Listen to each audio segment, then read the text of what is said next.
drying? A liger. What's a liger? It's pretty much my favorite animal. It's like a lion and a tiger mixed. Bred for its skills and magic.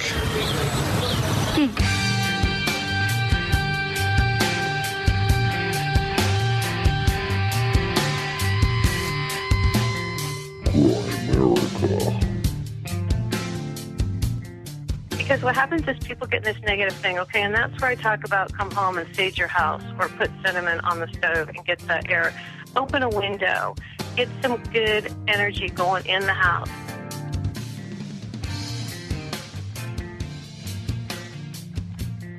Okay, guys, welcome back to the Grimerica show.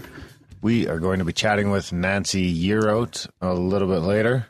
It's a fun one. You guys should enjoy it.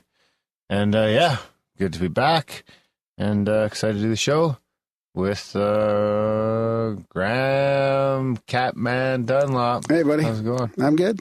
I'm a Catman. Catterday? Yeah. Do you participate in Catterday? Yeah, I've been known to. You miss any? Yeah, have you been known to miss any Catterdays? Yeah, I don't. It's just if I'm ever posting a picture of Zeus, then I put Catterday, and even if it's not Catterday, I put a hashtag in there. What? That's not how it works. It's guys like you that just ruin the hashtags. No? Yeah, maybe. I don't know the Twitter. Does Catterday have to be on Saturday? Is that the point? I think so. Yeah, I don't know. I don't follow those rules. I'm not a rule follower, Darren. I think you are a rule follower. Except for speeding and Catterday. Except for speed limits and Catterday. Yeah. Huh. So how you been? Oh, not too bad. That's good. Warmer weather seems to be upon us. Hopefully it sticks around this time.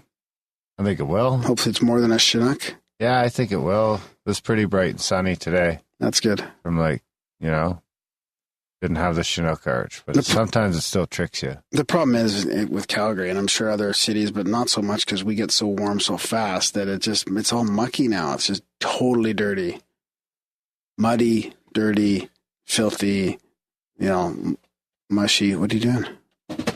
Nothing. Yeah. That's not, but still, I'd rather be that than getting hammered with a fucking snowstorm right now, a 3-day snowstorm. Yeah, it's I guess. like plus 15 there. Yeah.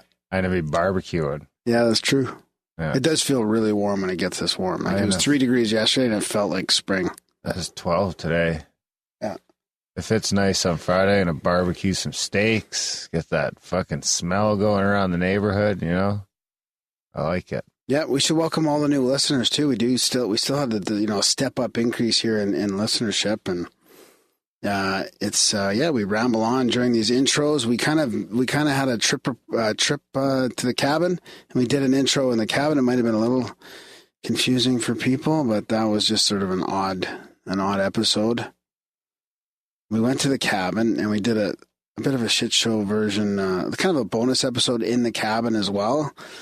So, but we didn't want that. I didn't want that to go out to a bunch of new listeners that don't know what's going on. That didn't go. Yeah, geez. So what we did is we released it as an episode for free still. But if you sign up to the newsletter, how does that work, Aaron? You sign up for the newsletter, and Justin sends you the episode just like that. Go to grimerica.ca/news. Sign up for the newsletter. Pow! You get an email with the link to download the episode.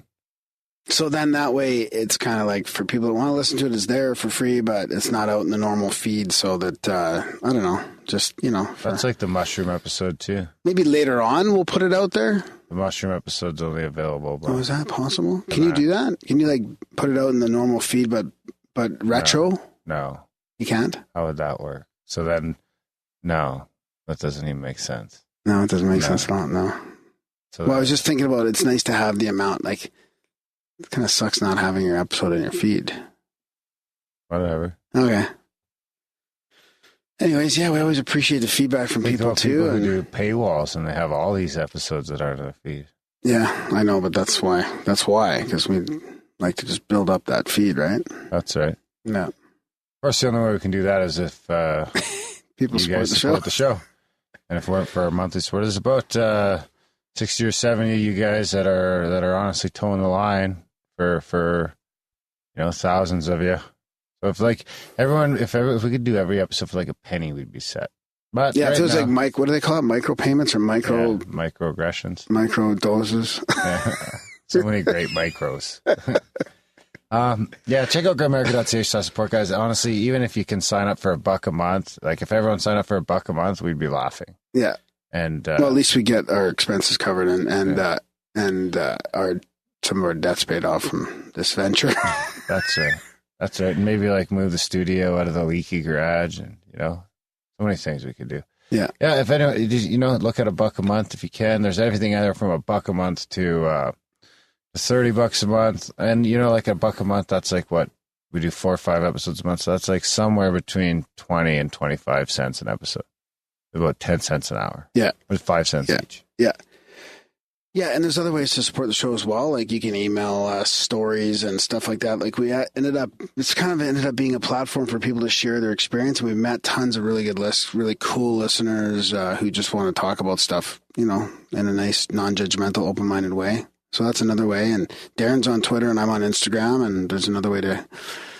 No worries on Facebook. There's a Facebook page. It exists. There's a P.O. box. We just got a couple postcards, actually, too. That's always good to get stuff at the actual P.O. box. I should read some P.O. boxes? Sure, you could read some stuff. Graham is an all-in believer in chemtrails. Wrong jingle.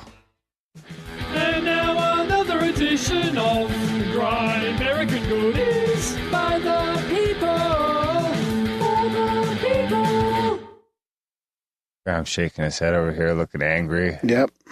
That jingle really rattles you, eh? It's okay. I got one I got one in response to. I just want to wait till the one day you're like walking through an airport someplace and you just hear, "Grandma, someone's phone ringing." You just blow your top all fucking Costanza style. When you go bald, you're really gonna look like Costanza. I'm not going bald. I'm gonna shave my hair before I go bald. Are you? Yeah. This is just my last ditch effort to grow it while I still can. So if you have any tips on how to save your hair, send them in to graham@grimerica.com. I need them too, so send them in, seriously. So we got a postcard here from Seattle, I think. It's a nice little luau girl with the martini glass, shaken not stirred. I don't know if that's a James Bond reference. I always thought postcards would just used to be like the city you're from or something. These postcards are just completely generic. Random, yeah. So this one says, D. and Graham, if you interview anyone for Flat Earth, my vote is Flat Earth Conspiracy YouTube channel. Lori Prim, Lawrence Wright, and John Wolicki. Thanks, Janaya. We'll look into that. And we've got another postcard from our buddy Felix Berto. I don't know why I said that with a Spanish accent. It sounds Spanish. Sure. So he always has them, so you have to namaste, Graham. You have to flip him around. March 13th. So he couldn't have sent this on March. What's this say? Can you say happy birthday to my wife, Andrea, on the show? Her birthday is March 13th. Oh, happy belated. That was today, the 15th? 14th. Yeah, that's pretty quick. Yeah. Happy birthday, Andrea Berto. That's great. Thanks, your husband, for the jingles. So, I can't see where this one came from. Do we know where Felix is from? I have a feeling it's Phoenix or Washington or something like that, but I'm not too sure. Yeah. Green Bay? Oh, maybe. Is that Massachusetts? Wisconsin. So he's practically Canadian. Darren, happy birthday. I hope Graham got you a good gift. He didn't give me anything. We don't get each other gifts. No, we give each other hard times. James took me out for lunch, though. It was nice. What else did I do on my birthday? I think that's about it. I wanted to do nothing. I got to stay home all weekend. Yeah. And go to no events or kids things or anything. Just stay home, bum around the house, and do whatever I wanted. Nice. It's nice, yeah. Maybe he got you a lifetime supply of Wonka chocolate bars. My gift for you, a synchro to rate. Oh.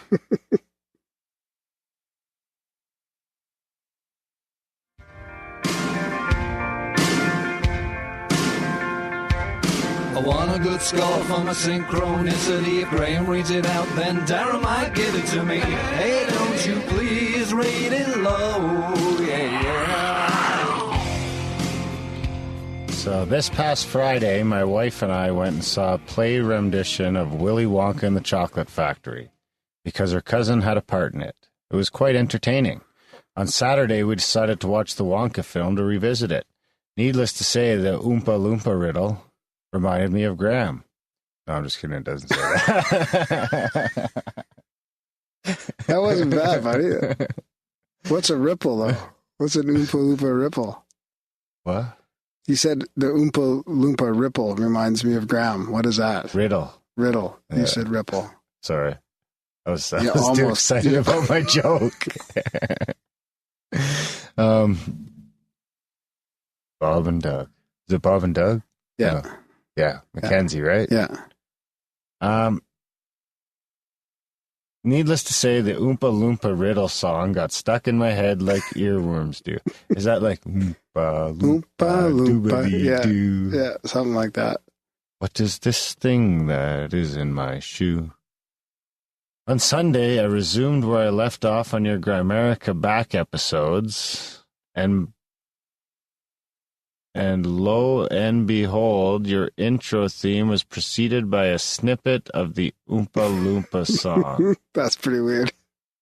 Little People app. Is that like some sort of ist? No. What do you mean? That was the Susan Martinez app probably, right? Way back? I mean, what are the chances of him grabbing that app out of all our apps? Do you have it keyed up there? No. I just have a jingle for you later. Okay, play it. Drop it. No, wait. Let me figure this one out. So which one was Susan Martinez?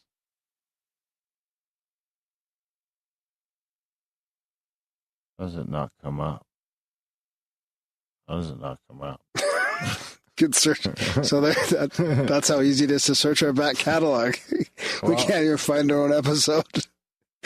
Can't you just search SUS? Oh, yeah, here it is. Sorry, I think I was doing something wrong there. So okay, let's see if Graham's right. Right off the top of his head, he pulled that shit off.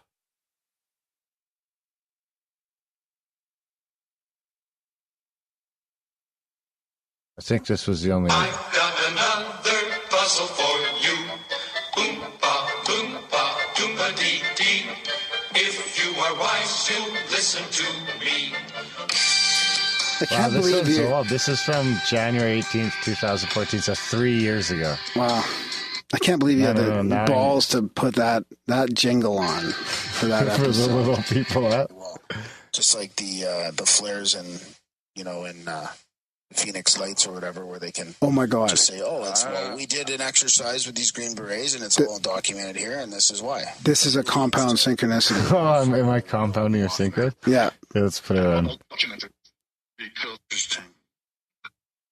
guys, they were nothing but soldiers, green beret soldiers trying. Do you want to see? Do you want to see why it's a synchro here? Because my UFO quote of the week. No. Okay, go ahead. My UFO quote of the week is about Phoenix Lights, and there's a story. It's the 20th anniversary of Phoenix Lights right now. Is it? Yeah. Huh. And that's what I've got lined up here for you. Well, Felix, he contributed to this whole thing, you know? Huh. Yeah. Since it's your wife's birthday and involves the show, I'll give you a 7.42. That's it? 7.92. Okay, good. Okay. Satisfied with that. That's a good one. That's a good one. And I'll play one of your jingles for your wife's birthday. Okay. Which one do you think his wife would want us to play? How about I've got a new one for especially... Is it from Felix? No. Then it's not. Okay. Let's do the sport one. I like the social media one, but we play that one more during the show, I feel like. If they make you laugh, if they make you cry, if they blow your mind, why not go online to Grimerica?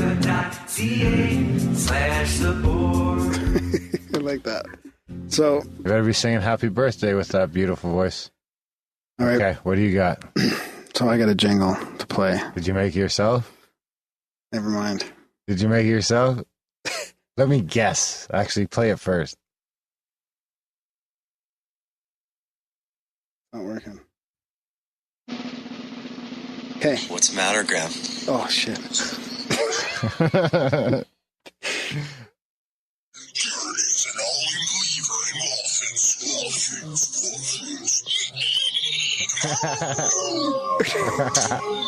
Is that James?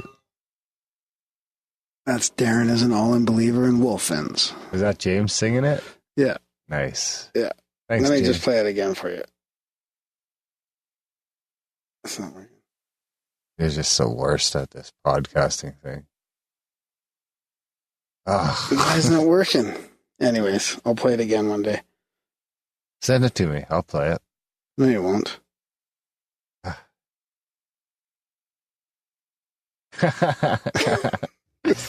If you want the Wolfins jingle, Spamgram. Did you know what was that over? Ugh, are you trying this again? This is getting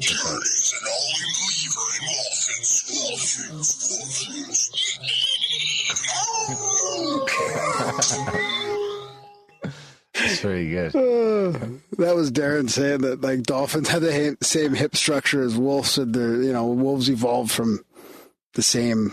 I didn't say that they evolved from the same thing. As from each other, I said that they both evolved from a common ancestor. Yeah, that's what I was trying to say. Which is the common. No, you were talking. It was a little bit crazier than that. Anyways. No, it wasn't. Yeah. It was just Michael made it sound crazier. But if you Google right now, wolf and dolphin evolution, they come from the same place. Dolphins still have like the hip fucking bones floating like in a their wolf? suckers. I don't know. I think so. Okay, anyways, you don't have to look it up now. Yeah. Why not? Because I don't think that species evolve into different things like that. But they're both mammals. That doesn't matter. Doesn't it? No.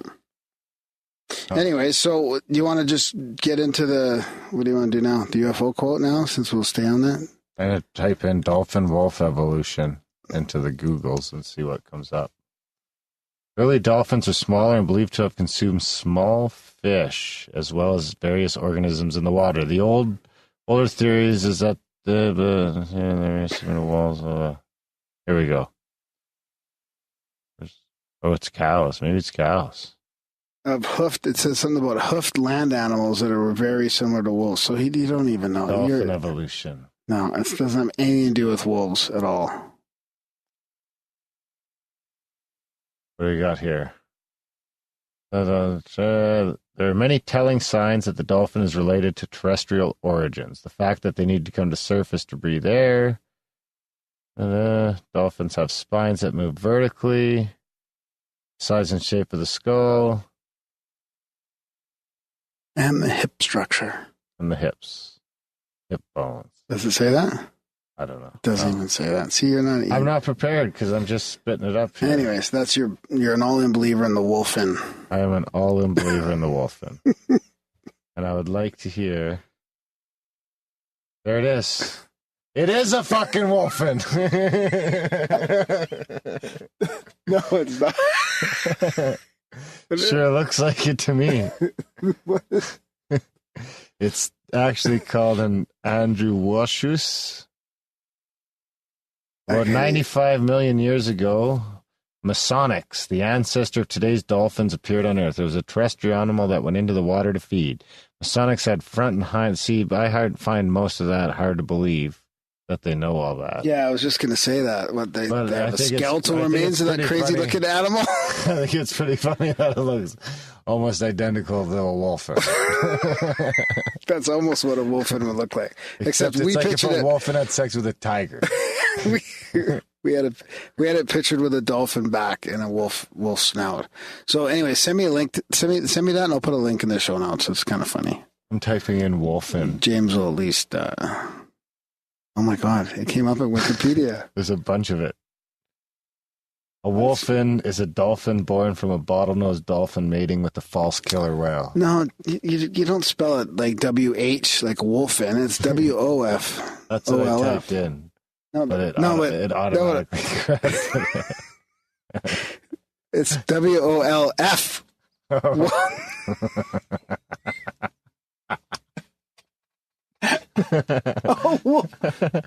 It doesn't take the PH from dolphin?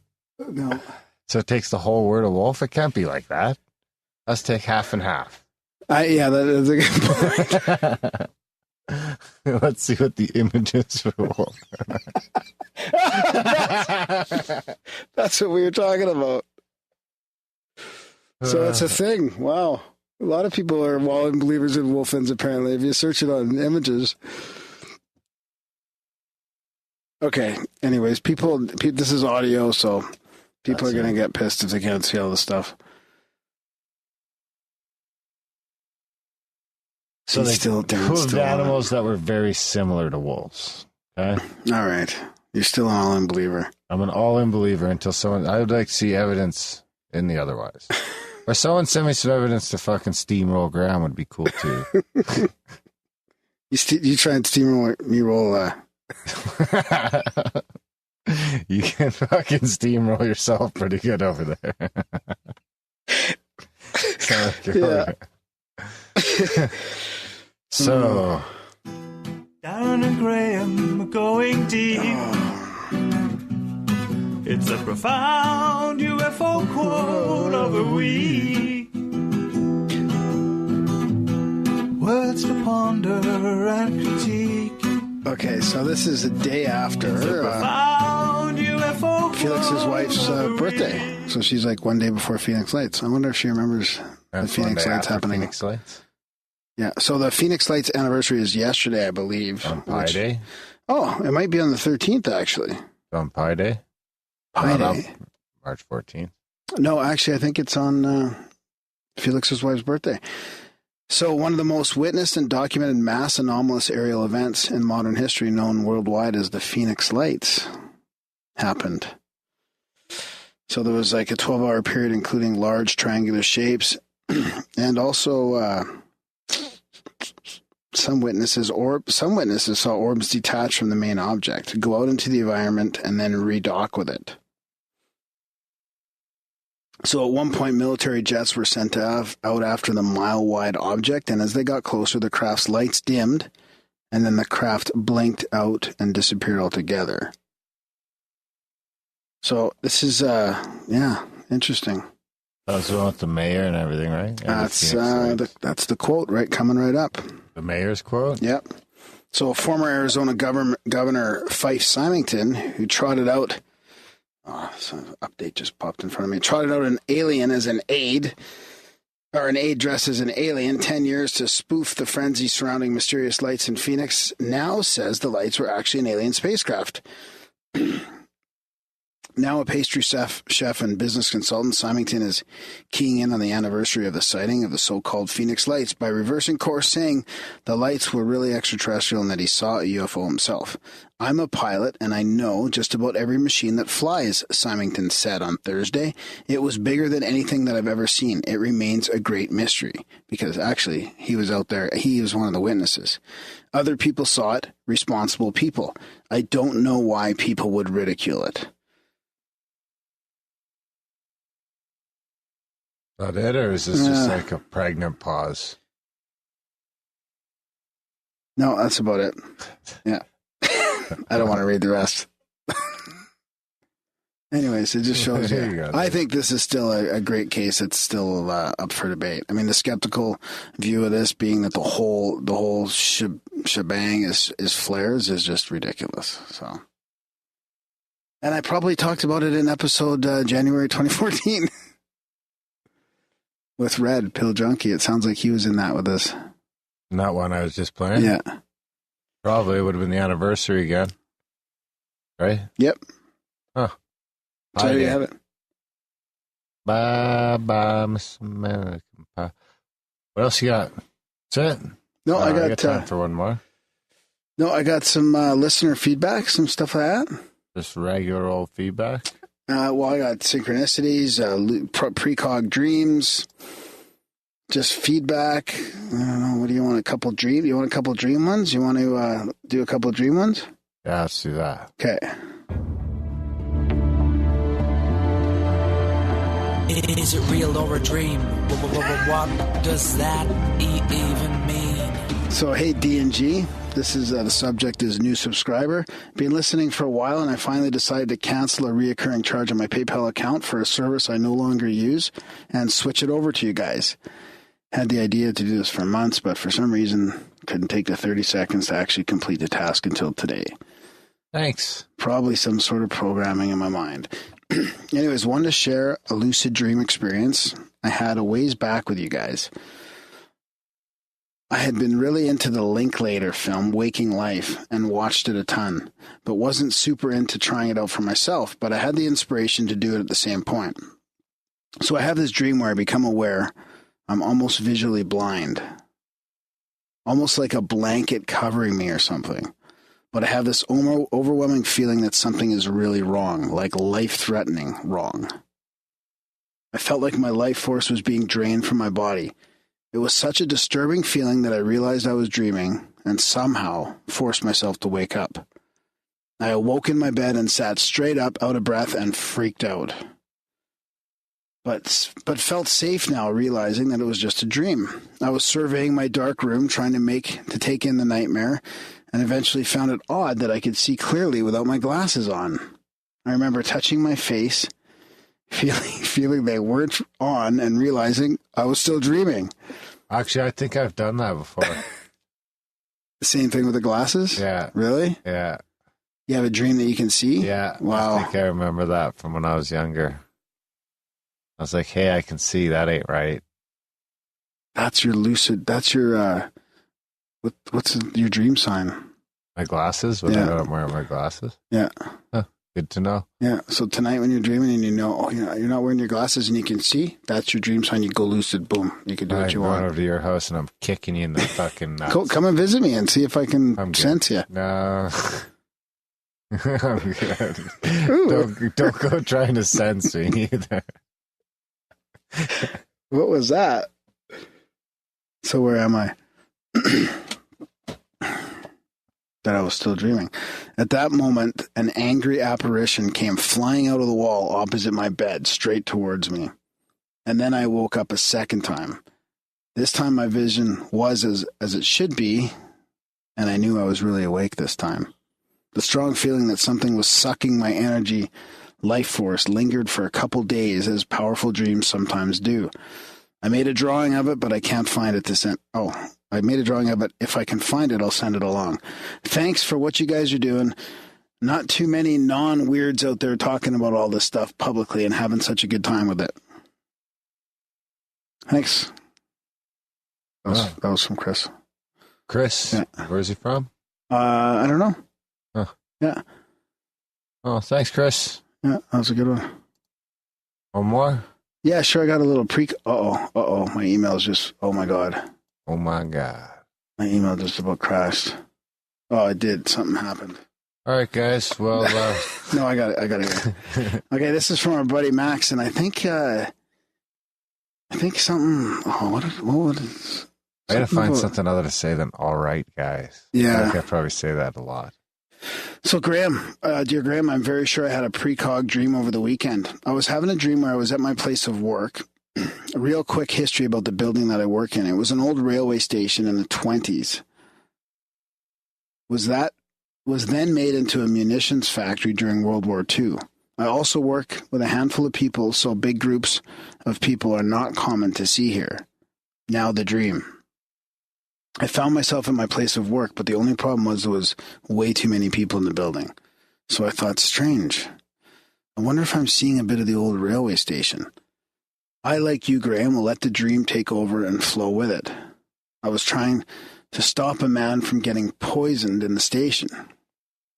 I didn't know who this man was, but I knew he was somewhat important. I did not succeed in my task. I watched him seize up and die in front of me. Then I woke up. This was on Friday night to Saturday morning. February 24th, 25th. I told my fiance and her mom about it in the morning. I wasn't able to write it down that day. I woke up on Sunday to find out that Kim Jong-nam had been poisoned in an airport. I couldn't believe it. I just looked at my phone in disbelief and thought, did I really just dream that the night before? I told my fiance about it when she woke up, and she thinks I did. What do you think? Have a nice week. Yeah, sure. You know what? If he was sleeping, where's he from? I don't know. It was probably like it's fucking blasted out to every cell phone in the country and their news feeds and everything else. Maybe he just picked it up. Picked it up electronically or through his ears? Like his ears. Really? Yeah. They were all electrons. During his sleep? Yeah. But it wasn't coming. He got his news feed in his dream. Boom. Oh, wow. Yeah, maybe, eh? Probably not. No? It's probably legit. I do have another dream one. It's a little bit longer if you want to, or I can save it. What do you want to do? You have enough to save it? Yeah. Okay. Enjoy the chat. Nancy. Yeah. Who's next week? Next week? It was Connor and... Ooh, yeah, that's right. Connor and Gordon White. Yeah. Well, that's a fun one. And then that was... Who else did we do that night?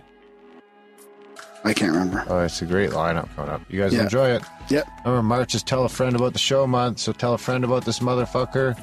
Sign someone up for the newsletter. Support the show. And thanks for your emails. And thanks for the emails. Enjoy the chat.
All right, tonight we've got Nancy Yearout here. She's the author of Wake Up, The Universe is Speaking to You.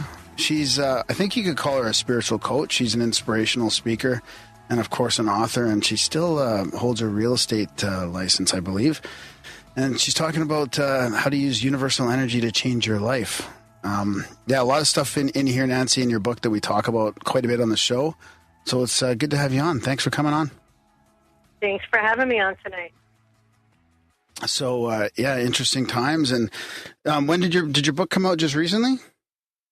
Yeah, it came out, end of November of 2016. So it hasn't been out that long. Yeah, good. That's it's a lot of stuff resonates with me in there. All the energy work and the stuff we need to do to utilize that in our everyday lives. Was the book something you were planning to write, or is there a story there? I find a lot of times there's a little story. Right. Well, I was going to write this when I got really old, when I had a lot of time on my hands. So they thought, I'll write the book when I get old. So I wrote it quicker than I thought. Yeah, I wanted people to know how to use the energy to draw things to themselves and to create what they wanted for themselves. And I learned this stuff out of pure necessity, probably in my late 20s, early 30s. I was in the real estate business, and I was a single mom, 2 little kids, and I needed to sell property. I needed to sell homes. Mm-hmm. And so I learned how to use the energy to draw things to myself. I started going to seminars, and people would talk about visualizations and affirmations. Mm-hmm. And I started to delve into this work. A lot of it had to do with, I'm from New Mexico, and people in New Mexico tend to be more spiritual. And, they don't look at you weird when you talk about affirmations and drawing things to yourself. But, yeah, so I would start doing this stuff. I would drive to work in the morning and I would say, I sell houses like crazy, or money flows immediately and constantly to me and I accept the abundance. And I learned whatever vibration you put out to the universe, whatever you say, okay, and whatever you think is what the universe picks up on. And in turn, it gives it back to you. So like the law of attraction? Exactly. But the thing that people miss, okay, you have to be careful with your words because your words have vibration. Mm-hmm. So if you say, I'll never be successful, you won't be.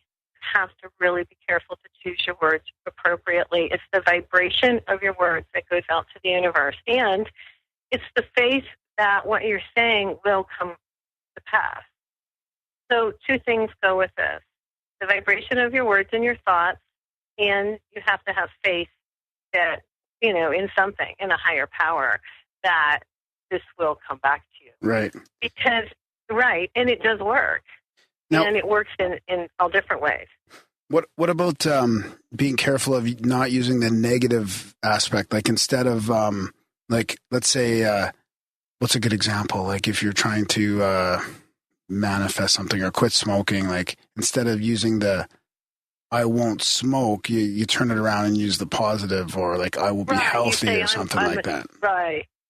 I'm healthy, wealthy, and wise. I have sparkling blue eyes. Use a rhyme. I love rhymes. Rhymes are cool because you can remember them. But yes, it's the same concept. You can't say, I'm going to quit smoking. You have to say, I don't smoke. Right. Because, exactly. Yeah. Because what you're telling yourself and the universe is that you don't smoke. See, and it has a lot to do with your mind, too, and the vibration. You got to remember, here we are, we're energy, right? And people think, oh, it's ooey gooey, but it's not. We're made of energy. We have energy fields. So it's really important that, if you're in a negative environment at home or at work, that you're able to clear yourself. Mm-hmm. Because what happens eventually over time when you're around negativity for a long period of time, or a negative person for a long period of time, your energy fields actually can get dirty, dull, okay? Meaning that your immune system can be down, meaning that, things are not going maybe as well as they could for you. It kind of pushes you off your path a little bit.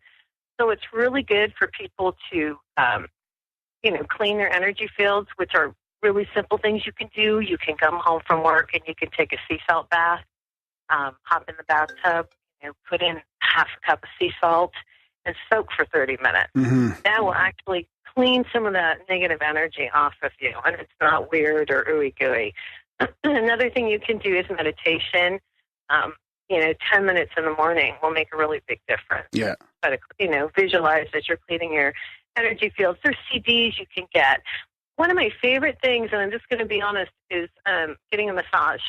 Yeah. Because when you get a massage, what happens is all that negative energy that's built up, like in your tissues and your muscles and everything, it comes out. That's why when you stand up, you're a little dizzy, because all those toxins and all that yucky stuff, gets out of your muscles and your bones. And so I suggest massage at least once a month. Yeah, well, in Canada, I don't know how it is in the States. I'd be interested to know, is we get most company insurance, or most insurance providers now, I think it's all across Canada, at least in most of the provinces, they cover like $500 a year in massages. So you don't need a doctor's note or anything. You just send in your receipts and you get instantly reimbursed. That's wonderful. That's wonderful. Well, no, I write in my book, I think everybody should go once a month at least, because you can only help yourself, and it prevents you from becoming sick. So it kind of bogs you down too. Don't you feel better when you get out of a massage? I know I do. Yeah, definitely.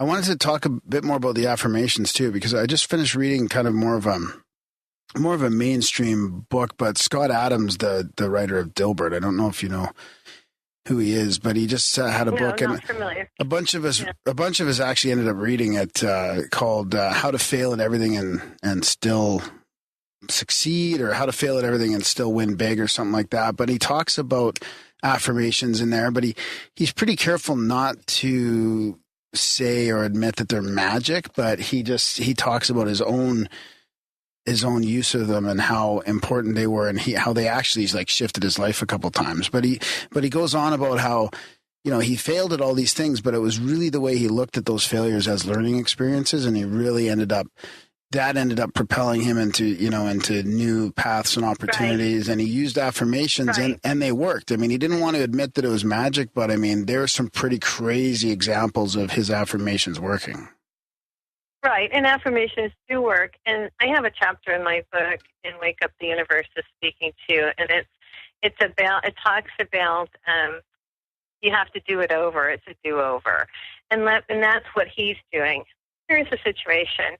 You may pray for something or ask for something. Prayer is like an affirmation, okay? You may say, okay, I want this new house, and I'd like to live here. You don't want to put too many parameters on it. You want to leave it more wide open. What usually happens is it doesn't come in your time. It comes when it's the best for you. And usually, if it doesn't come as quickly as you would like it to, you have a lesson to learn, okay?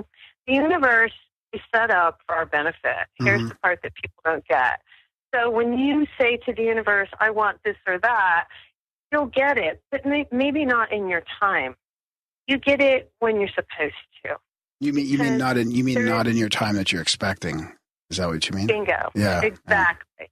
Exactly. And that's where people get a little bit messed up with this stuff, because there is a higher power that knows better than we do.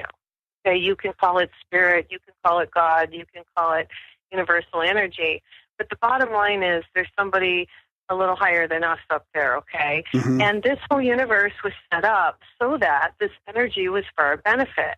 So if we learn how to use it properly, we can actually use it for the benefit of our business or our personal life, Say, like I was talking to you before about, drawing in houses to myself. It still works for me to this day. I'll use a vision board. I visualize what I want. Sometimes I forget, and I know this stuff really well. A lot of people will visualize a partner coming into their lives. And I always tell people, write down on a piece of paper, not on your phone. Don't type it. Write it down. Use the energy of your hand. Use ink, and write down what you're looking for in a partner. Okay, then put that away, and it will manifest. But be really, really, really careful, because I've done this before. I'm happily married now, but I did it a couple times, and I wasn't careful about how I asked, and I got exactly what I asked for. You really need to be careful with your words. And I've been on a lot of different radio shows with my book, and I've talked to so many different people, and so many people have said to me, yeah, I had a vision board, and I had this up on my vision board, and like 3 years later, I went to that place. And it happened to me. I write about going to Jamaica, for example. I was collecting maps, really cool maps to put on my wall, and I had Cabo, and I had all these different places. And I just picked up a map, of Jamaica, and I stuck it on my wall. Well, I ended up going there in like 2 or 3 years. Why? Because the universe thought that's where I wanted to go. So you have to really be careful how you decorate your space, right? That's interesting. It's almost like The Secret. I got into The Secret. Actually, to be honest with you, The Secret, for some reason, I was reading Eckhart Tolle's New Earth, and I was watching The Secret, but my sister had tried to get me to watch it a few times, but I was kind of stuck in alcohol and drugs for a while there, and it actually helped me get out of that. And it's like what you're saying, The Secret, but The Secret got kind of I don't know. It either got misused or it got a bad name. So now when everybody talks about this, they're like, oh, it's just about material, but it's not about material, gaining material wealth, right? No, not at all. You know what it is? It's about having faith. You got to have faith in something besides, yourself. Here's the thing. Everybody's searching. Everybody's, people are doing prescription drugs. People are doing methamphetamines. People are drinking. But, there's a higher power. And whether you want to call it, spirit or God, have to believe in something. It's more about the principle, right? Right, exactly. And that's where people are getting so lost. Because here's the deal. We're only here for a certain amount of time. I hate to get, technical here, but I have a chapter in my book that says everybody has an expiration date, because we do. And we don't talk about that. We don't talk about we're only here for a certain amount of time. And it's not like how much you accumulate while you're here, because nobody cares. When you're gone, it's stuff, right? So how much good energy did you put out? Or who did you help? Or what did you leave behind, for the next generation? These are the things that are important. What did you say to somebody? Your words really have a lot of power. Your thoughts have a lot of power. What you do has a lot of power, and it makes a difference here. And that's what we've gotten away from. We've gotten so materialistic. It's so about what we look like and what we can have. But really, in the end, we all get old, right? and things get old. And what we are energy. We're just energy. And we move on. So that's why I talk about energy. And that's why I say it's really important to keep your energy fields clear, because it keeps you healthy. Mm-hmm. You put out good vibrations, you get good vibrations back. And the ultimate thing with me is I really feel like if everybody could put out good vibrations, just make an effort to actually raise the vibration and change some of the negativity that's happening right now on the planet. And that's not really as far-fetched as it may sound. No, I mean, they've done some tests and experiments on people meditating in cities, and the violence goes down. And I mean, they've got that global coherence network. And I mean, there is an energy out there. There's lots of evidence of that. Right. It's just we don't know how to use it. Yeah. And I was a single mom with 2 kids. Why did I write the book? Because I wanted other people. I wish somebody would have told me, when I was in my early 20s, maybe, hey, there's energy out here, and it was put here for your use, and this is how you use it, and this is what you do, and everything you do has a consequence, and everything you do has an effect. So be careful with your words, be careful what you do, because we're little creators. That's what we are. What are some other ways to balance that out or cleanse yourself? Like you mentioned, meditating. Yeah. Yeah, well, salt's one of my favorite things you can use. White sage. We use white sage in New Mexico quite a bit. It's what the Native Americans use. You can just Google it and pick it up online. And I love it. It's the properties within the smoke, within the sage smoke. And I cleanse my house, my car with that, my office quite often. If you're in a space and you can't, go in with white sage, cinnamon, if you can put cinnamon in a pot of boiling water, what happens is that the cinnamon steam seeps out into the house or into the office, into the space, and it will clear the energy. Sorry, the cinnamon what? Steam. Oh, steam. It will clear the energy. It'll seep the steam. Yeah. So if you put it on a stove, okay, just put 3 or 4 tablespoons of cinnamon. Nobody has to know what you're doing. Do it when your relatives come over, right? And it'll, it will actually balance the energy. When you've got negative people in a room together, I always tell people to do this at holiday time, put cinnamon on the stove, because it really makes a difference. It'll balance the energy in the room. I wonder if that would work at work. Yeah, you should try it. You got to bring in a little hot plate. Yeah, they won't know. Will people notice? What about must be pretty will smelly, a cinnamon candle work? I'm sorry? Will a cinnamon candle work? You should just get your smudge out, girl. My wife smudges the house out a couple times a week. No, you can't do that. How about aromatherapy? Can you use? Oh yeah, I have essential oils too. See, I have all this stuff going in my house all the time. The house gets the sage treatment a couple times a week. There's essential oils going 24/7 in this motherfucker. Okay, that's your wife. That's his wife though. That's my wife. Yeah. She's got my back. Yeah, but that's what it keeps you healthy. It keeps your house clear because you bring in. Think about this. Think about how much negative energy you touch on a daily basis. And I talk about this in the book too, and how to get it off your fingers. If you just take one hand, flick the other finger, you feel the energy coming off your fingers. And I tell people, usually when I'm in the jacuzzi, my husband and I are big in jacuzzi people. I'm into water because, again, it balances you. That's another thing. we just take the energy right off our arms, flick it up, and say to the, up into the air. You can feel it coming off of you. Don't do it too often, though, because you don't want to take all the good energy off of you. But yeah, how do you know the negative comes off first? Yeah. I think so, yes. And you can feel it come off.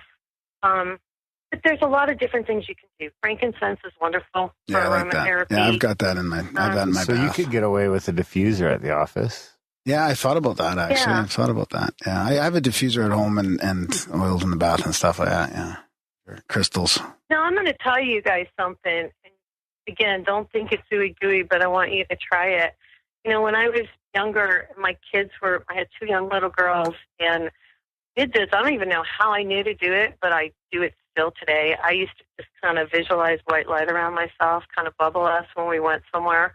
I didn't want people to bother us. And I swear to you, it works. So if you go into work, and I've learned to put a white light of net, like a net around myself, so I still let the good energy in, if that makes sense. Yep. Just visualize. You can visualize a white net around yourself. That means that your good energy will come in, but you're protected against some of those negative people. Or even before I walk into a place, I'll say, protect me with the white light from any negativity that will come to me. And I have different sayings in my book that I'll say. Again, it's back to the vibration of your words, what you say. If I see somebody that I know is really, really bad energy, I'll put my hand up and say I deflect any negative energy and send it back to you. Geez, my hands would be up all day. And they're going to be real pissed off when you say that. No, but I mean, it is obviously important to try and minimize your contact with negative people or minimize your interactions or whatever, right? But what about people that are both negative and positive? Like, you have these people that sometimes they feel negative, sometimes they feel positive. Like, how is it best to be just aware of when it's negative so that you can kind of protect yourself?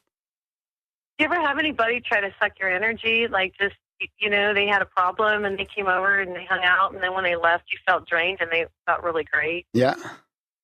Yeah. Stay away from those people. So what about... A lot of times, or protect yourself before they get there, because a lot of times they don't realize that they're stealing your energy, but they are.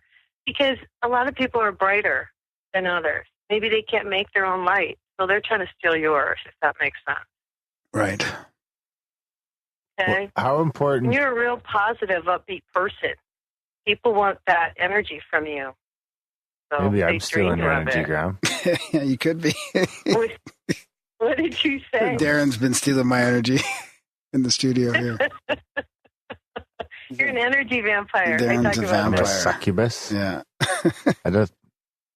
I guess succubus. I always pictured it as a woman, but I guess that's sexist.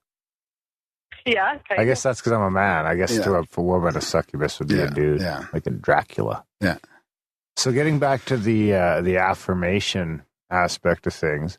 So how important do you think focus plays into that? Because I've always looked at the law of attraction as, it isn't enough to sit there and affirm that you want this from the universe. You kind of sort of have to actively be pursuing it and, putting in the work. You have to feel it. Yeah, it's just like if I draw, say, when I was talking about drawing real estate. So I would say, I sell houses like crazy. I would actually see myself or feel what it felt like to know that I sold that property. I have to know that I'm going to sell the property. I can't doubt that I'm going to do it. I can't be afraid that I'm not going to do it. I have to put the affirmation out there, know that it's going to happen, and let it go. Yeah, but isn't there also, after the letting go part, which is really important, but isn't there also a working aspect or an effort aspect that has to happen as well? Of course. So then you let it go, and then my phone rings and someone says, "Oh, I need to buy a home," and I say, "Great," and I do my job. So you still have to do your job. Point is, you have to put the effort out there. No one's going to do it for you. You can draw things to you. You can draw what you want to yourself, okay? And you can keep the negative out by not talking negative or not thinking negative thoughts and not speaking negative thoughts. Like when a negative thought comes in your head, you have to change it up. And maybe you have a mantra that you say, so that, like, I fulfill my destiny every time a negative thought comes in your head or whatever it is that works for you. Does that make sense? Yeah, definitely. It's hard. I mean, it's hard because almost before you can recognize the negativity, there needs to be some sort of mindfulness or awareness or a meditation practice to help with that. I mean, I never used to even acknowledge my negative thought patterns until having some awareness around it. Now I can, now when I'm judgmental, I can see it happening right away, and it annoys me, which is another problem because I should be compassionate to myself for it. But I see myself being judgmental, and I at least I can kind of try and catch it. In what respect?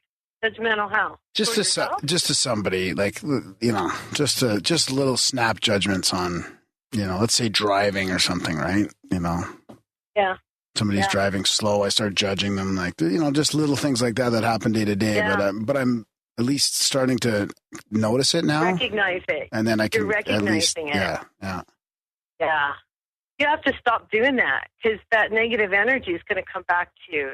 It's like this. The universe picks up on whatever energy you put out. So let's say you're grateful for something someone did for you. The universe picks up on that, and it sends you back grateful energy, good energy for that gratefulness. You can't fool the universe, right? Right. The universe picks up on whatever. So if you're behind someone like you're talking about, and maybe I'm going to make this a little more than it was, but say you're behind someone in traffic and you're like screaming at them or you're like saying all kinds of stuff, that's going to come back to you tenfold. And when people actually That's why Danny's in your life, Graham. Just because of your road rage. I'm telling you, it does. Yeah, no, I get it. Totally. I mean, I'd done gratitude lists and stuff before. I know the power of gratitude. It's very important. So luckily, I'm not at the point where I'm screaming anymore and behind the wheel. But it's just those snap judgments that are, annoying. Well, it's like people tell me I'm looking for love and I want to find love, and I'm like, okay, well then, are you putting out the love vibration? Because if you put out the love vibration, that's what you're going to get back. Right. Once you get rid of those, you're zen, though. Really, I mean, once you can get rid of those, you're zen. What are you talking about? They're snap judgments. I mean, those are hard to get rid of, though. But that's the end game. Right? Yeah. I think it comes over time and practice. Yeah, definitely. It does. Compassion. It's hard. I'm better than I used to be, about being compassionate. And sometimes you see something or someone has an attitude and there may be something completely behind it and you don't realize it. So I've learned to try to just be more compassionate with people. And it is hard. It is hard. We're such a, quick. Everything's quick. We're used to everything being quick. You know what I'm saying? So when you see someone driving slow, it's you're just not used to it. Well, Darren, used to everything being instantaneous. Yeah, Darren and I were just talking about. Weren't we talking about this the other day? Where you were talking about how you're a much calmer driver now, and we both are, right? Like when somebody cuts me off now, I really just go. I try and go. Something's going on with him. Like I'm not going to get upset because who knows what he's got going on. Like he's, like you said, compassion. Like trying to look, at least see something from the other side, right? Instead of blowing a gasket over it, just realize like maybe he didn't mean to cut me off, or maybe there's something going on. He could be having a really shitty day. Who knows, right? Right. Somebody could be in the hospital. He could be, run into the emergency ward. You never know. Hey, listen, I want to bring something up that's really important that I talk about, and it's music, the energy of music, because they're healing so many people right now with music. And I always think music is like the best thing for me when I get in the car and they put on a really good song, and the vibration of the music always makes me feel better. So when I hear that they're healing people in the hospital with like harps and stuff like that, it makes me realize that the vibration of music can really balance us. And so I want to put that out there, that there's a lot of people doing work right now to heal people with music. So I don't know if you guys are familiar. Have you heard about this? I haven't heard about the specific hospital example, but I mean, I've been using singing bowls and singing bowls.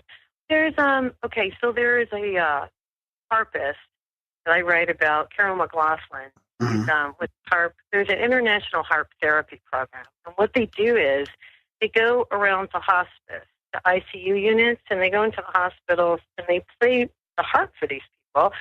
And what happens is, and I've done a lot of research on this, it balances their energy field. And there's been like a 37% reduction in pain with the patients that they've played to.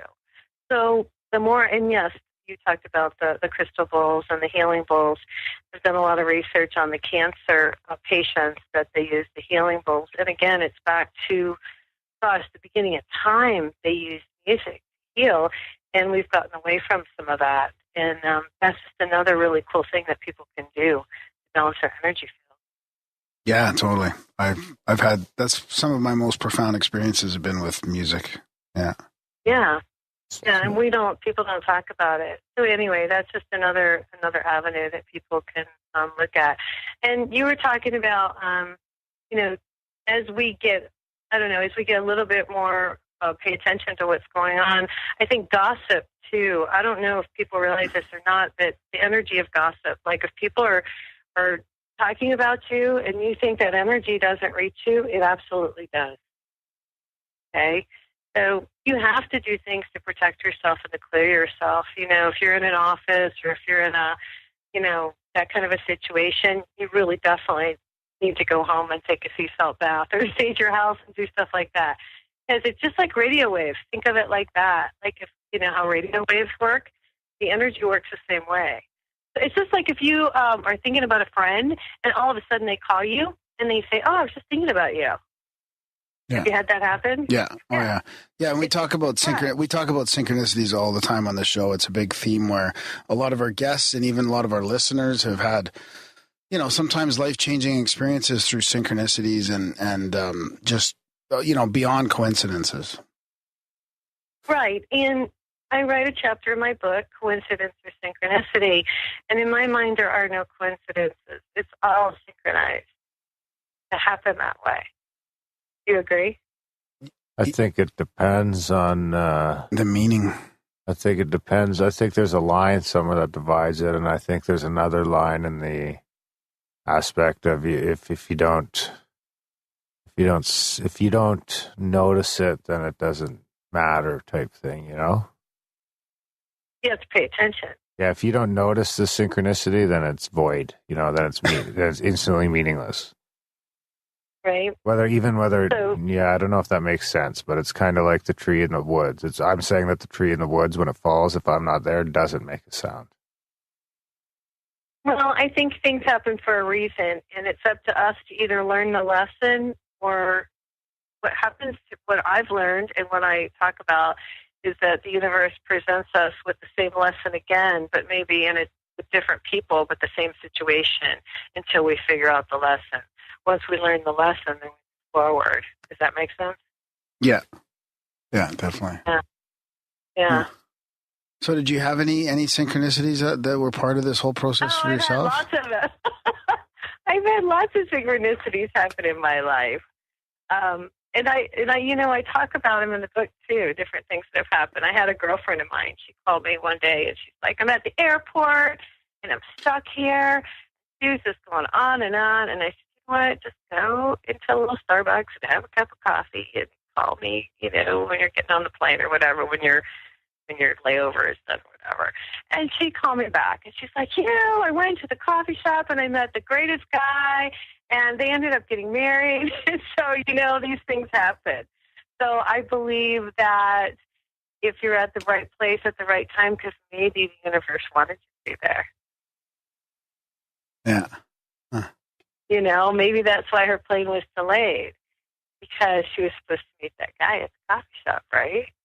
Or maybe because maybe she had to call you. You had to tell her to go to the coffee shop like that. You were a part of that. Yeah. Possibly. Yeah. Sure. You were guiding her there. Yeah. Yeah. If she wouldn't have picked up the phone and called you. Yeah. Yeah. Huh. And a lot of times, if I have a tough meeting, you guys are business people, if I have a tough meeting to go into, I'll say a little prayer. I'll just say, "Okay, let this meeting go really well for everyone involved and let the outcome, be great for everybody," or whatever it needs to be. Every time I do it, the meeting goes really well. Every time. Yeah. Basically, it's back to your affirmation, putting the energy out there. Yeah. Yeah, it's kind of like Reiki too. We learned in distance Reiki as well, and where you could send it to events and meetings and stuff like that, not just people. Yeah, and the same thing, like if I have a tough phone call to make, I'll do the same thing. I'll say a quick little, hey, and I always say, hey, God, or hey, whatever works for you. Hey, universe, help me out. Make this call, but let me get the right person every time. If I got a tough one to make and I need to get somebody on the phone, every time I say, hey, let me get the proper person, I get them every single time. I think that's the biggest thing, too, I want to mention. I have a chapter in my book. It's called Just Ask. People don't ask. And you got to ask. For help or for anything? If you don't ask, you don't. I'm sorry? For help or for anything? Like ask for help or ask for, just ask. Both, anything. Yeah, you can't be afraid to ask. You can't be afraid to say, hey, I really would like this. Well, because it feels vulnerable sometimes, right? If you'll either get what you ask for or something better. Yeah. I think people have a hard time though, because it is being vulnerable. I mean, if you're asking for help, especially. Yeah, but you have to ask or you don't get. Yeah.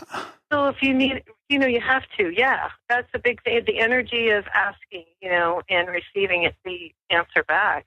And you were talking about meditation. If people could just take 10 minutes in the morning and silence their mind, and just, when I meditate in the morning and I silence my mind, it's so hard for me to do because I'm such a type A personality. But I do it, I always get a really cool idea, and I always feel better, and that's where the knowledge comes from. It comes from that energy when you're meditating. Yeah.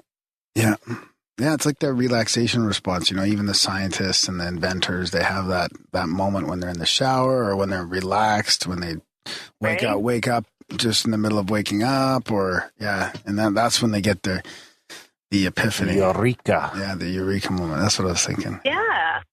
I mean, I know it always happens when I meditate or in the shower. And a lot of things I think happen by water, because we're made up of water. We're like 70% water. So that's why I talk about, it's really important, if people take baths or get in a jacuzzi tub or mineral baths and that type of thing. It's very therapeutic. Huh. Do you, talking about healing and people healing and being on the right, being positive and the right vibration and all that. Do you want to touch on that a little bit? Kind of like the energy healing, like more about the music as well, but just at people's states, because I know people that they're really trying. They're trying to be positive. They're trying to shift their vibration, and we've had even listeners kind of when we have these kind of shows where they might be having a serious illness, and like I know that just not everybody's going to heal if they try this. But do you have any advice in that regard? Yeah, I really do. It's what you have to believe in your mind that you will be healed. What you believe in your mind has a lot to do with what happens, or has everything to do with what happens in your body. So you really have to have a positive and know, it's called faith, and know that you'll be healed. I've talked to different people who've been able to heal themselves. A couple people on a radio show that I did not long ago, they were the host. They both healed themselves from cancer. And I read a lot about it, and I think it has a lot to do with your attitude and your faith. And faith in a higher power that you can be healed. And I think you have to have the will to live. A lot of people, gosh, we're so blessed. And I don't mean to sound all ooey-gooey, but we really are. We're blessed to be able to be here and to be able to experience what we are experiencing every day. And some people, they get in the rut, I've seen people get in a rut and they just can't get out of it. I think that's what you're talking about. You have people that come on your show or they get in a rut and they just can't get themselves out. And what happens is, it's very simple if you think about it, negativity begets more negativity. Just like positive energy begets more positive energy. So when you get in a rut, you're in this negative spiral. Does that make sense? Yeah. It's really tough to guess. Yeah, but I think go ahead, keep going. Well, no, I'm trying to answer your question, because what happens is people get in this negative thing, okay, and that's where I talk about come home and sage your house or put cinnamon on the stove and get the air, open a window, Get some good energy going in the house. Get yourself clear. Get yourself a massage. Get away from the negative people. Say positive affirmations. Think positive things. Because whatever you think you are is what you become. We are made of energy. We have the ability to heal ourselves. We honestly do. We just have to believe that we do. And a lot has to do with the vibration of your thoughts and the vibration of your words. So what about the people that genuinely believe that they are being positive and that nothing's working? But I know that sort of sounds like a oxymoron in a way, but they've tried it. They feel like they've really tried it. Like they're trying everything they can to be positive, to have faith, to have all that. But it's just, like you said, they're stuck in a rut, or it keeps happening, or they're not healing. I mean, is there a deeper subconscious level to this that people need to access to? Yeah. Yeah, I think a lot of times, but I mean, and they're welcome to call me or email me, and I can do an energy healing on them. But yeah, a lot of times people just get in a rut and they can't get out of it. Or maybe it's very simple and they're just not realizing it. You know, I watched, my sister was in a really bad marriage and she got leukemia. And it's interesting, she internalized, and I watched her internalize it. And she was kind of far away. She was several states away, so I wasn't able to, and I was doing this work. It's really sad. I didn't realize until, and she died a few years ago, and I would have been able to maybe help her. I don't know. But the problem is she stayed in the marriage and she didn't take herself out, and that's my point. When you're around somebody really negative and they're shooting negative energy at you and you're internalizing until you get yourself out, yeah, it can kill you. People don't realize that. Negativity is really harmful. You know what I mean? Because we're made up of energy. So think about it. Yeah, I just think it's hard for people to see that, to realize that. They might. Well, yeah, yeah. Not that negativity is bad, but that they might have more negativity than they realize. To get out of a situation, yeah. It's like, how much do you like yourself? You know, you have to. I wish I would have known that my sister was in such a bad spot, a long time ago, and I would have maybe, but who would have known? She has a choice. We have choices, right? We have choices to make. Do you want to stay in the situation and remain unhealthy, or do you want to get yourself out? It's just like if you're at a job. I've been in a job where it's just been awful and draining and horrible. And sometimes it's better to get out of that job and into a different job to save yourself. How important is that job? So, did you realize right? going up through real estate and building your business, because you did quite well, right? You got Rookie of the Year when you started, and then did you fall into a materialistic trap at all, or when did you realize that? Oh, absolutely. Oh, yes, I did. Of course, I did. Yeah, that's how I figured all this stuff out. Yes, I did. I had the car and the house, and I still do. But I was thinking, I should buy a plane. And then I could just fly wherever I wanted to go. Oh, my God. Yeah. Oh, yeah. And then and something happened. The real estate market crashed. Yeah. Which one was that then? That was just like 2008. Yeah. 2008. Yeah. It crashed. Yeah. And and that's when you sit back and you realize, wait a minute, all this stuff's not important. All the stuff doesn't really matter. Yeah, of course. I think you have to go I've lived where I've had to earn it all, and I've lost it and had to start over and do it again.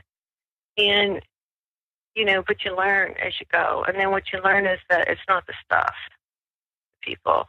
And that's kind of why I wrote this book, to help people. Yeah. Because I got the stuff. And I've traveled and I've done all that cool stuff, but that doesn't matter. It's people that matter, and how you act and how you treat people and how you give back. And what can I do to help somebody else out today? Well, they say the happiest people are the ones that have community around them, right? That have some sort of thing. It's not about possessions and money and all. It really is about people. Yeah. Yeah. Well, just the feeling that you get when you give. Or unselfishly, not because you had to, because you wanted to. Yeah, not expecting something in return. There you go. So yeah, I've gotten a little more humble as I've gotten older, because I've realized that the money is not where it's at. Not at all. Because I know I've only got a certain amount of time here, so I'm going to do everything I can to help people while I can. And you do this to corporations as well? Do you get? Yeah. So explain how that works a little bit. Well, I'm a motivational person. I think, when you're in the real estate business, you just are a type A person. But yeah, I go in and just kind of check out their situation and show them how to, get rid of, clear that energy, and use vision boards, use affirmations, and pay attention to their thoughts and, body language and all those different things that make a difference. And I talk about, I'm a religious person. I don't throw my religion on other people, but I do tell people that, faith has a lot to do with this. Yeah. Yeah. But like we said before, it's not what it is, what your faith is. It's the principle of faith, right? It's that you have to, it's just, that's why people turn to drugs. They're hollow on the inside, because you got to have something. If you don't believe in our creator or who created us, then what are you going to believe in? It's, you got to believe in something. And it's like, that's where people get hollow, because all the material stuff doesn't fill you up. But if you think about it, what fills us up on the inside is love and light, right? So the love comes from person or our creator or from above. So that's what fills us up, is love. And that's what people are looking for. They're not looking for stuff. They're looking for love. They just want somebody else to care about them. And that's where people get lost. Is that a Western thing? You said you traveled quite a bit in your experience. Is that a Western thing? No, not necessarily. I mean, I don't know. Maybe I just figured that out over time, right? I mean, it seems to me anyway, like Western society has sort of driven that community and the culture and a lot of times even the greater family is kind of going to the wayside. Well, yeah, exactly. I grew up in Ohio and Michigan, and then I moved out west when I was in my late 20s, early 30s. And I think, family has gotten lost, sense of community has gotten lost. You do see it more like in Texas. You'll see more family, and you'll see a difference. When I travel, I see a difference. People open doors, people say thank you, things like that. Common courtesy. When you travel? I think, yeah. Yeah. I see a big difference. I mean, a kind word goes a long way. A smile goes a long way. That's where. So That's where I struggle with this current climate that we're in right now, where I believe that all this, being negative towards someone is almost like a spell in a way, like speaking negative or calling people names and all. But then on the other hand, we should also be tough enough that, like when I grew up, it was like names, sticks and stones may break my bones kind of thing. So I kind of struggle with that, how people seem to be either oversensitive now, but then they also don't realize the power that their negativity has. Like we're stuck in this kind of polarized paradigm right now. Yeah, it's almost like a defense mechanism is what I see. Again, I'm trying to change it up. I think people need to just stop and just put out good energy. You don't have to be nasty to people. And if people are nasty, walk away, turn the other cheek. You don't need to deal with it. If you don't have something nice to say, don't say anything. Do you remember that old rule? Yeah, my mom used to say it. Yeah, my mom used to say it to me all the time, yeah.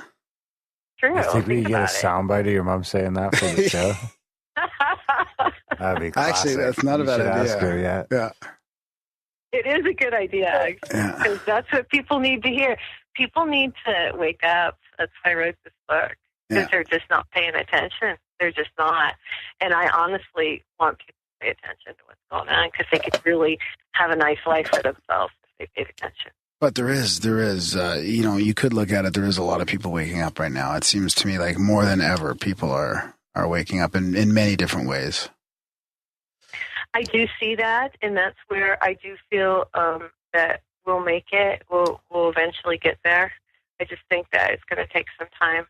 I wish all this negativity would stop, and that I see with the presidential election and all that. Doesn't matter who you voted for, let it go, and let's just move forward, Yeah, I was going to ask you about that with your intuitiveness and your your sort of psychic reading part of it. How do you feel about the energy right now? Is it, negative, scattered? I feel like things have to almost they might still have to escalate before they calm down, but I don't know. What do you think? I think that they're going to see, people in the United States are going to see a lot of changes for the good, and I think they're going to see a lot of people get back to work, because that's what really has been the issue. People have really needed jobs and needed to get back to work, and I think in the next year you'll see so many people go back to work that I think the energy will shift. Hopefully, that's what I think. Yeah. I think the energy will shift. I think people will start to realize that whether they like the new president or not, people getting back to work and the economy doing better. Well, already the stock market is booming, and big business has, a lot of the large businesses have decided to stay within the United States and not go elsewhere. So there's already a lot of positive changes. I think it's going to take time, and I think once people realize, the energy will shift. Yes. Yeah. Well, I think we've also been, things in a lot of ways haven't been good, the unemployment and all these other things. Everybody's in debt. I mean, the nations are in debt. Like it's been a real challenge with the central banking. I mean, we talk about all this kind of stuff on the show, and it's so crazy to me that we have to see all this backlash when really there is a chance that type of sort of higher level corruption, that stuff that affects everybody personally every day, could change. And yet there's still so much backlash. It's funniest to see it in the circles of the people who have been saying they're anti-establishment for the last 10 years, and then someone anti-establishment gets in there and they fall for everything the establishment throws at them. Yeah. Yeah, that's kind of what I'm saying. Yeah. Yeah. Yeah. Well, and I just see there's so much, and again, talk about ISIS and talk about all this war and all the fighting and all the beheading and all these horrible things that have gone on. We actually could change that if people would just stop and quit buying into it and don't feed into it. It's like people are feeding into it, and we got to stop the negativity. Believe it or not, it could make a difference if people could just, each person could do one positive thing every day, or just say one positive word to another individual a day. It would change things. It really, really would. I totally believe energy, it. Yeah. I mean, that's my goal, is to hey, stop, wake up, pay attention. What's going on? You guys are creating this. And I just feel like we're creating it ourselves, and we've got to stop it. Yeah. Yeah, and part of that might be turning off the TV or doing, getting away from the cable. Yeah. Getting away from all the, all the pharmaceutical ads and the mainstream news and all that kind of stuff. Not that anybody really watches that anymore much, but it's right. And that's another thing. Yeah, people are paying attention and they're getting frustrated with it. And so I see a change. It is a change for the better. It's going to take a little time, but we just, all of us got to get out there. Just really, talk about good energy and talk about positive energy and talk about positive things. And I think it'll make a difference. So what's your plan now that this book is out and it's been a few months? You're talking a lot about it on the radio. Are you going to do something else, another one afterwards, or what's your plans now for the future? Yeah. Well, right now I'm selling a lot of real estate, which is crazy because I didn't expect to be selling this much real estate, but I am selling a lot of real estate right now. I'm doing a ton of radio shows, and I'm having a really good time. People are buying the book, and that's awesome. And I'm helping people doing some speaking engagements, actually. So if people need me to speak, they can check out my website. Is it okay if I? Yeah, for sure. It's theenergyprofit.com. So visit me at theenergyprofit.com. I have a publicist. If you need me to speak or come and motivate your business, just, contact me that way. You can pick up my book at Barnes & Noble or at Amazon.com. And I'm starting to work on a new book, and it's about the energy of music. Because the more I research about the energy of sound and healing, the more intrigued I am by it. So that's the next book that'll be out. Oh, yeah. About music. Yeah, that's fantastic. You're going to have to keep us in touch with that. We've been wanting to do an episode digging into that, but we've had some personal experiences with the didgeridoo and some ancient instruments and stuff like that. And I think that's a really cool area to explore. And there's so much there. So it'd be nice to chat about that when you get that out. Yeah, for sure. We'll stay in touch. Thank you for having me on tonight. I really had a good time. Yeah, you're welcome. And I've got your links in the show notes and everything's there for people. And there's also, a bunch of other stuff in there. So thanks for coming on, Nancy. Yeah, thanks a bunch. You're welcome. It's been a pleasure. Okay, take care. Take care. Bye.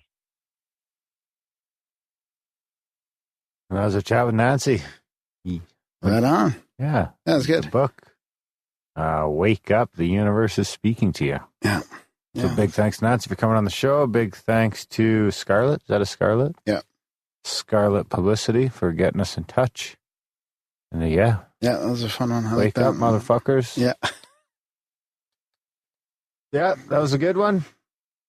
Thanks again for listening, guys. Check out, of course, grimerica.ca/support if you can, for all the different ways you can help keep the show rolling.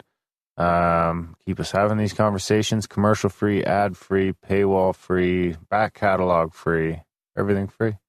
So if you can, sign up for a monthly over there, send a one-time donation, buy some swag in the store, grimerica.ca/swag, sign people up for the newsletter, spam gram, and tell your friends about the show. And all that shit would help quite a bit, really. Yeah, Instagram and Twitter. Yeah. All that shit's in the show notes, really. Yeah. If you guys don't know about the show notes. There's a doobie list in there. I asked you guys to sign up for the newsletter and nobody listened. So I'll ask you again. But it seems like you're not listening. Just take a second. Let's go sign up for the newsletter. Where do you do that, on the website? Grimerica.ca/news. All right. That's probably in the show notes too. It's probably in there. So sign up. I want to see 100 people sign up by next week. You motherfuckers. Justin does a great job. Especially because it's the thing, because it's about, I don't know, we've got it fade out to about somewhere between 1% and 2% of people who listen to the show will actually donate to the show. And we profoundly or profusely thank these people that do. But you'd think the other 98% of you could at least sign up for the newsletter. I think it's 1% to 2% that participate at all, really. Oh, you think that's it? It's just that's participation? Yeah. Like if we were a no agenda show and we had a chat room, it's 1% or 2% in the chat room. Like it seems like it's 1% to 2% for all that kind of stuff. For emailing in, kind of 1% to 2%. People in the chat room are the same people that are donating. No, not necessarily, but it still ends up being 1% to 2%. Yeah, no, I'm just trying to figure out how the universe works and learn to ground on love. And dipping my robe in my pot. Your elbow filled your robe. Oh, that's funny. Better not bring the robe over the border. All right, guys. Thanks for listening, and we will see you next week. We never actually see them.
I'm a rambling gram with synchronicities all over the web. And Aaron is skeptical about everyone and don't believe it yet.